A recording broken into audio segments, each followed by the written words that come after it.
Hi, I'm Haley, and this is the story of the most humiliating and satisfying day of my life. It started with my wife, Tiffany, standing in our penthouse apartment, arms crossed, eyes blazing. "My mom and sister will be here in an hour," she snapped. "And they don't like you. When we arrive, make sure you're not here." I blinked. "I'm sorry, what?" "You heard me," she hissed, tossing a suitcase toward the door. "This isn't about you anymore.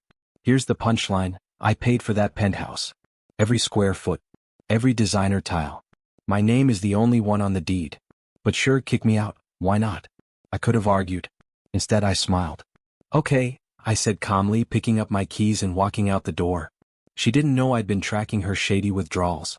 Or that I'd already called my head of security. And she definitely forgot one detail. My security team doesn't take kindly to entitled guests pretending they own my place. She thought she won. But the game was just beginning. I stood at the curb outside, watching the late afternoon light hit the marble of my building. Funny how quickly people forget who built the life they're standing on. Tiffany hadn't lifted a finger to earn it. She was just good at pretending. I walked across the street to a cafe I used to visit before things got complicated. Ordered a cappuccino. Sat by the window. And waited. 10 minutes later, a sleek black Mercedes pulled up. Out stepped her mother, Marla, and her younger sister, Kelsey. Both dripping in designer bags, sunglasses, and entitlement. They didn't even glance at the doorman. Walked right in like they owned the place. I tapped a quick message to Devin, my head of security. Let them enter. Wait for my call. They didn't know Devin had been on my payroll long before I met Tiffany. They didn't know every room in that apartment had security audio. And they definitely didn't know the place had just been put in a trust. One they had zero claim to. Across the street, I saw the elevator doors close behind them. I smiled, took a sip, and hit record. The audio streamed in real time to my phone. Devin had set it up discreetly, tucked behind the bookshelf in the living room.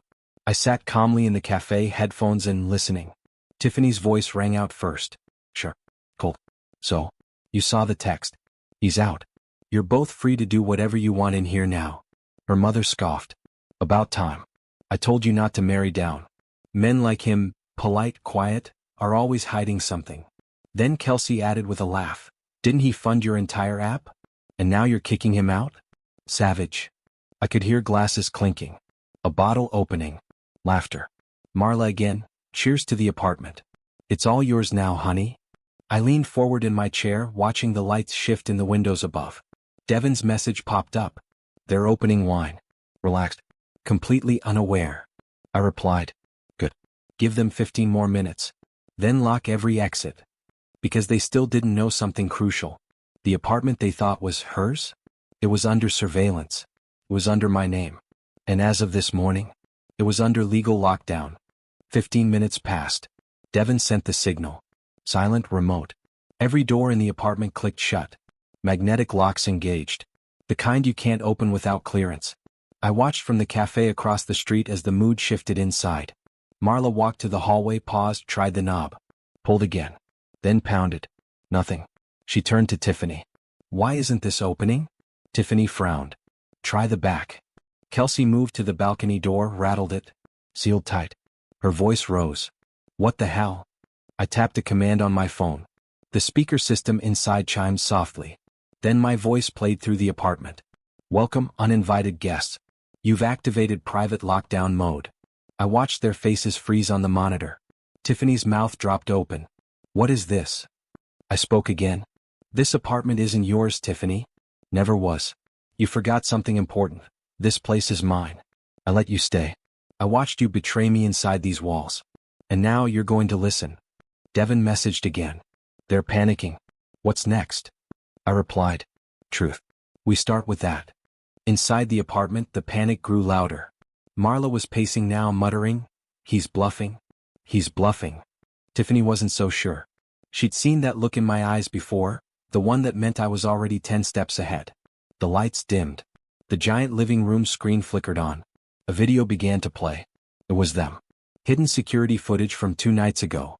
Tiffany whispering to her mom and sister in my kitchen. "He's too soft. We get him out, change the locks, and the place is ours." Marla laughed in the recording. "You should have married a real man." "Kelsey?" She was pouring wine. "Don't worry. Once he's gone, we'll redecorate. This place has so much wasted potential. Inside the apartment, reality was dawning.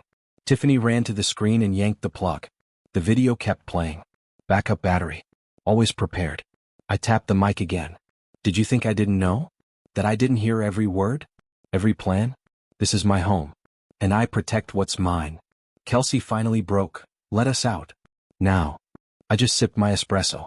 Tiffany stood frozen by the screen, the color drained from her face. Kelsey was banging on the apartment door now, yelling for someone to let them out. But the locks weren't just ordinary, they were my custom-installed, biometric-coded, fail-safe doors. Designed for one thing: control.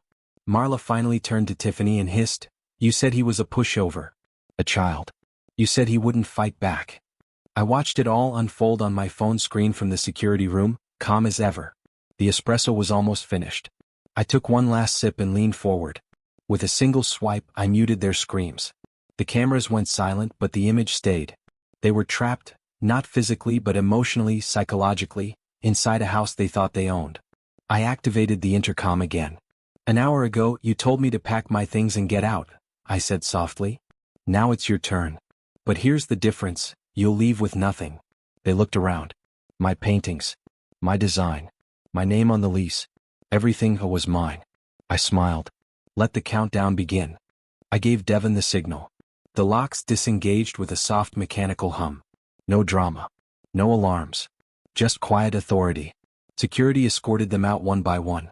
Marla went first, still shouting about lawyers and connections. Her voice echoed down the hallway, but no one listened. Power sounds different when it's gone. Kelsey followed, phone in hand, live stream already rolling. But the moment she hit the lobby, the feed cut. Private building. Private rules. Amanda was last. She stood in the doorway of the apartment, staring at the space like it had betrayed her. Like walls and floors were supposed to be loyal to her. She finally looked at me. Not angry. Not arrogant. Afraid. "You planned this," she whispered. I shook my head. "No. You planned it? I just stopped pretending." She stepped forward. "We can fix this. You don't have to do this." I met her eyes, steady and calm. "You stopped being my wife the moment you told me I didn't belong in my own home." Devin cleared his throat. "Sir, shall we proceed?" I nodded. And just like that, Amanda was escorted out of the life she thought she owned. One final door closed behind her. The silence that followed was the loudest sound I'd ever heard. Devin reset the locks behind them. One click. Then another. Like sealing a vault, not to keep something precious in, but to keep something poisonous out. I walked through each room slowly. Not searching. Not grieving. Just remembering. The echoes of arguments that never should have happened. The empty smiles. The warnings I ignored. The signs I explained away. I stood at the window. Same view, different life. The skyline didn't change, but I had. My phone buzzed. A message from the building manager. Removal complete. Personal items boxed and delivered. Let us know if you'd like to change interior codes. I replied, change everything. Then I opened the envelope Devin had handed me earlier. Inside, a notarized deed transfer. The apartment had always been mine, legally and financially. But now it felt like it belonged to me for the first time.